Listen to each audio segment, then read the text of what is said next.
My name is Stacey Joy, and I teach at Baldwin Hills Gifted Magnet, 5th grade. I am a National Board Certified teacher.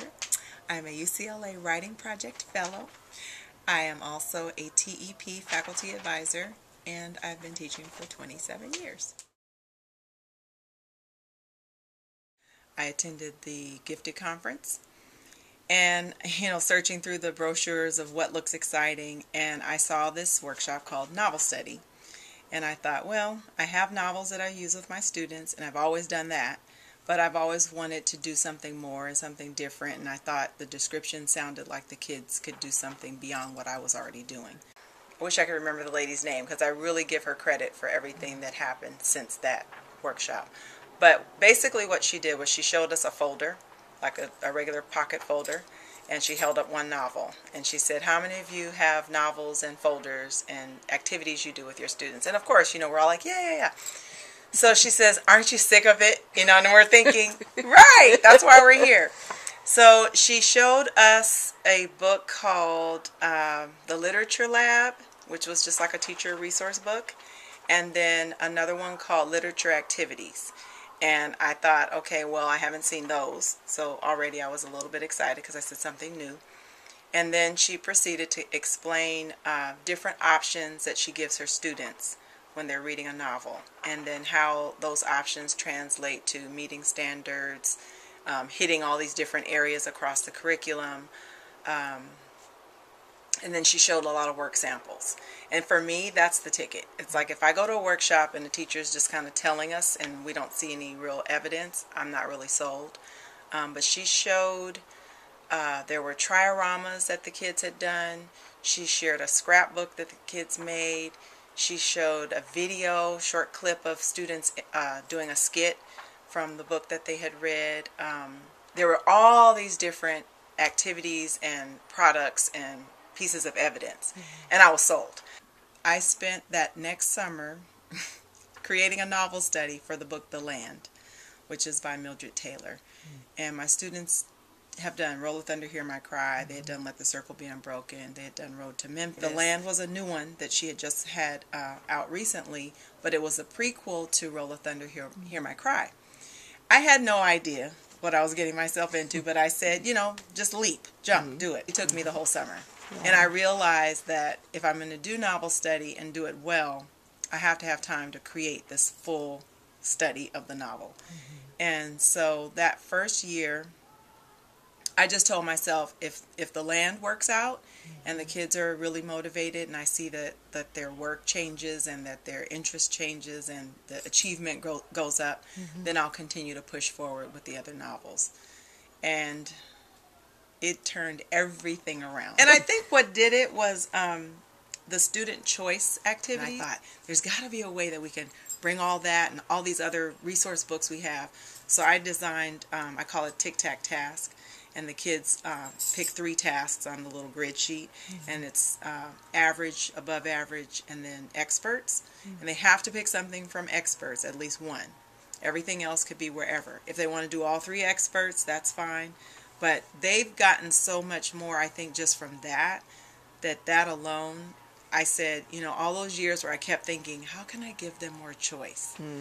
That's where I see now that's where I'm hitting the choice, I'm hitting the differentiation. It's also the hardest part to put together because it's like I'm looking at my resource books and then finding what fits average, what fits above, what's an expert. And so over time, when I see what kids keep picking over and over and over, I'm like, okay, those are activities that can repeat on different chapters or different, even with different books. And then it produces better evidence that the kids are learning. Yeah. That they can meet standards. Yeah. They want to read. Yeah. I mean, when they go, when it's time to stop, and you're reading a book with no pictures? Are you kidding me? You're telling me that's not something great? That's the most exciting sound I think I hear. Yeah, I wish I could videotape that. One day I'm going to catch it. I'm going to put the camera on, we're going to read, and I'm going to catch that moment. Time to stop.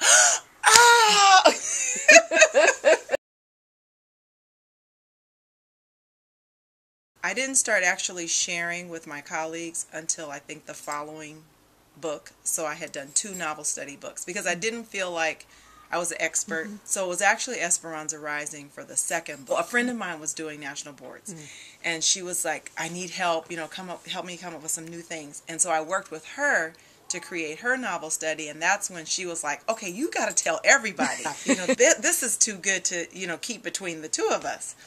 So then I was a little bit more motivated to go on out there and share. So we created a couple of PD sessions, not like 8-hour PDs, but just like the Tuesday early dismissal.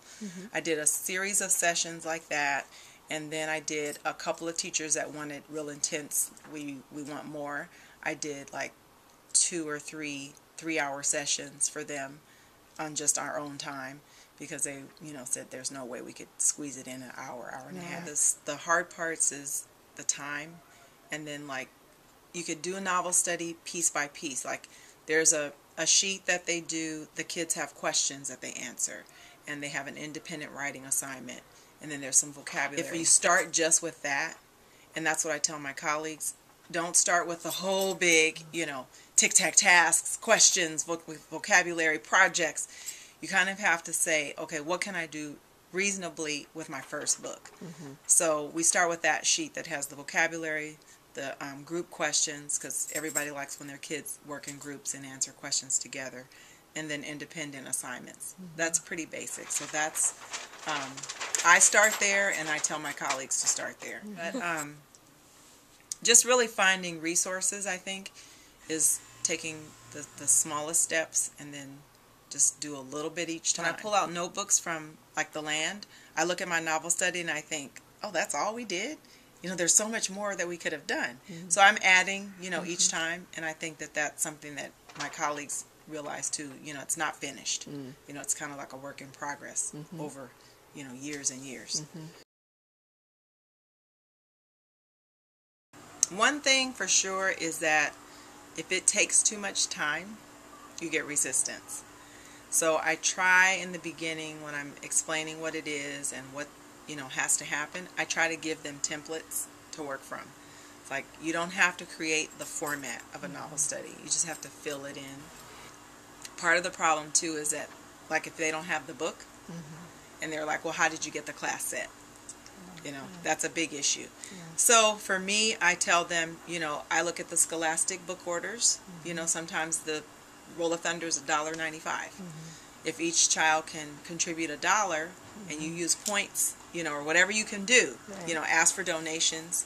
Our school's been really taking advantage of Donors Choose, and teachers are starting to put out their projects like that. That can be some of the issue, just getting the books. I think the organization of the novel study itself, because I'm really particular about not reinventing the wheel year after year, and having the resources not be like, what did I use? Where was that? So I also share with them how I put mine together as far as the binder itself, and then what I do with the book. Like when we're reading the book, if it's my book, sometimes there's post-its throughout the book to remind me, don't forget this relates to X, Y, or Z in the novel study. Or I'll write in the margins, don't forget to ask this question because it leads to this art assignment. Those are the kinds of things that if you don't take the time to organize, heaven forbid, you want to do the TJ's hands for his last words, and then you can't find where that is in the book. Or it comes up and you're not prepared to do the art. So, and then saving samples. That's another big thing that I always tell the teachers. If you do something and it works out really, really well, tell the students, you are so amazing that your work is going into the Wall of Fame. And then it's like, when it's up on the Wall of Fame, that means that I need to keep it. And if you would be so kind to donate year after year, I'm not saying, okay, we're going to make a scrapbook. Here's what I want you to imagine. Here's what it looks like. I show them. And then it gives them that much more excitement. I think organization, keeping the samples, taking the time to really, really, really focus on what I've used and what worked well, what didn't work well. It's reflective, that whole process too. That's where I think some teachers are like, ugh. But when they see mine and they see, how it works, how can you not? I think probably give yourself time um, to figure out what really, really is possible in whatever you're doing. If it's a novel study or if it's, some great new thing in science, whatever that is that you're trying to share with staff or other teachers somewhere else, it takes so much time. And then being patient with whatever the process is, not expecting September it's presented, and in October you're executing it, and November you're the expert. Doesn't happen. Time and patience, and just being willing to be flexible when it's not going the way you want, and telling the people that you're sharing it with, do pieces of everything instead of looking at the whole thing. Take a piece of that and see if it's working. Take a piece of the next, see how that works. But don't try to take it all.